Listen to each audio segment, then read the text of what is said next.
ভোরের আলোয় একটা বড় পুরনো বাড়ির গায়ে এসে পড়ে। দূর থেকে দেখলে বাড়িটা এখনো রাজকীয় মনে হয়।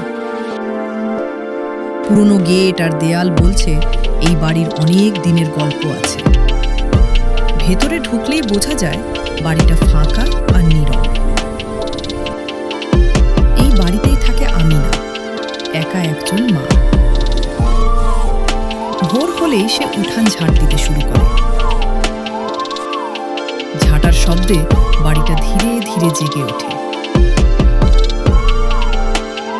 জানলার পাশে দাঁড়িয়ে রাফি বাইরে তাকিয়ে থাকে। তার চোখে কৌতূহল আর না বলা অনেক প্রশ্ন। আমিনা ছেলের দিকে তাকিয়ে মুচকি হেসে ওঠে। এই হাসির ভেতরেই সে সব দুঃখ লুকিয়ে রাখে।